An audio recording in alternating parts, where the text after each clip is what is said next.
Un matin de 1917, juste avant l'aube, le long de la frontière entre la Géorgie et l'Alabama, alors qu'un autre mois d'août torride touchait à sa fin, Pearl Jewett réveilla ses fils d'un aboiement guttural plus animal qu'humain. Couchés chacun dans un coin de l'unique pièce qu'abritait la cabane, les trois jeunes hommes se levèrent sans un mot, puis enfilèrent leurs vêtements crasseux et encore humides de la sueur du labeur des jours précédents.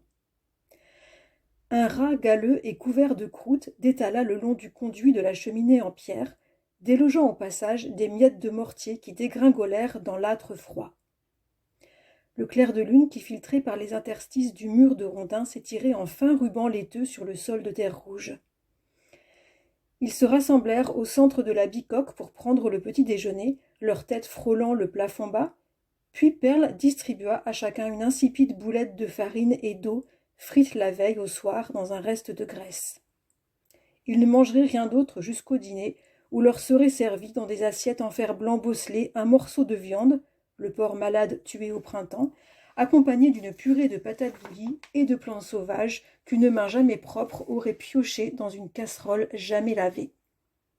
Alors bonjour et très bonne année 2023 à tous et à toutes. Alors ce roman dont je viens de vous lire la première page, c'est Une mort qui en vaut la peine de Donald Ray Pollock. Alors Donald Ray Pollock, c'est un écrivain américain originaire de l'Ohio, où il vit toujours, je crois. C'est un écrivain qui a un parcours d'écrivain atypique, puisqu'il a travaillé durant plus de 30 ans dans une usine de pâte à papier en tant qu'ouvrier et comme chauffeur-livreur, je crois. Et ce n'est que vers ses 50 ans qu'il va s'inscrire à des ateliers d'écriture créative et qu'il va se mettre à écrire avec un énorme succès, puisqu'il va recevoir beaucoup de prix. Et actuellement, il est considéré comme l'une des voix montantes de la littérature américaine actuelle. Alors, j'en reviens au roman « Une mort qui en vaut la peine ». Nous sommes en 1917, quelque part à la campagne, entre la Géorgie et l'Alabama, et Kane, Cobb et Chimney sont trois adolescents qui vivent avec leur père, un père qui commence à devenir sénile, dans une cabane délabrée sur les terres du fermier qui exploite les quatre adolescents et leur père. Alors ils sont très pauvres, ils triment dur et ils ne mangent pas à leur faim. Ils récupèrent des pommes et des noix tombées des arbres et ils mangent un cochon malade que leur a donné le propriétaire des champs. Depuis la mort de leur mère, c'est Kane, l'aîné, qui veille sur ses frères.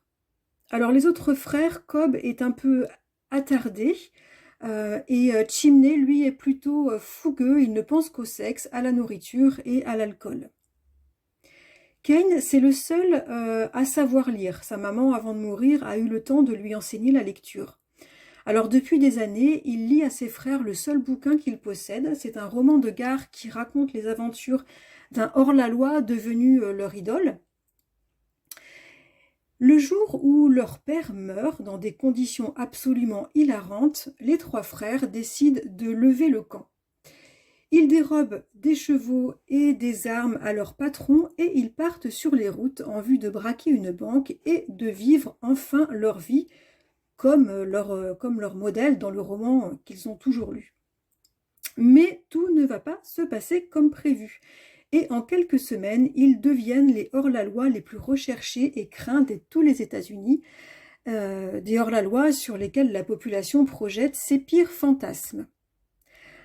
Alors ce roman, il est complètement dingue, il est déjanté, il est loufoque, c'est très très drôle, c'est très rythmé, on ne s'ennuie jamais à suivre les folles péripéties et le destin de ces trois losers cradingues, de ces trois tueurs au cœur tendre, mais aussi le destin de la tripotée de personnages croustillants qui vont croiser leur chemin. Et puis aussi, on prend beaucoup de plaisir à découvrir cette Amérique rurale où se mêle le racisme, dans un contexte également d'arrivée du modernisme et aussi sur fond de Première Guerre mondiale et de premiers camps militaires en vue d'une mobilisation qui s'installe dans les campagnes. C'est une épopée, c'est un roman qui m'a vraiment surprise. J'ai pas l'habitude de lire ce genre de roman d'aventure, mais là, j'ai vraiment adoré. J'ai adoré le ton, l'écriture. C'est une épopée digne d'un bon western. C'est violent, c'est assez trash hein, quand même dans tous les domaines. C'est violent et très humain à la fois. Le ton et l'écriture sont endiablés. On rit beaucoup, enfin en tout cas j'ai beaucoup ri. Je me suis un peu offusquée parfois aussi. C'est un mélange de... Enfin, vraiment, il y a pas mal d'émotions très très variées dans ce roman. En tout cas, moi j'en redemandais. C'est 600 pages que j'ai dévorées et qui m'ont fourni sur la fin de l'année 2022 une super évasion. C'est une lecture que je recommande et c'est le premier roman que je lisais de Donald Ray Pollock. Vraiment, comme vous l'avez compris, j'ai beaucoup aimé et je compte lire assez rapidement Le diable tout le temps, qui est le premier roman de l'auteur paru en France et qui est un roman policier qui a obtenu beaucoup de succès et pas mal de prix en France à sa sortie. Donc je vais essayer de me le procurer rapidement pour continuer à découvrir l'auteur. Voilà pour cette lecture Donald Ray Pollock, Une mort qui en vaut la peine, une lecture que je recommande. Dites-moi si vous connaissez, si vous avez déjà lu cet auteur, si vous avez apprécié. C'est le genre de lecture, je pense, où on adore ou on déteste. C'est assez particulier quand même. Dites-moi tout. Et dites-moi également ce que vous lisez en ce moment. Tout ça, ça m'intéresse beaucoup d'échanger avec vous. Je vous dis à bientôt. Au revoir.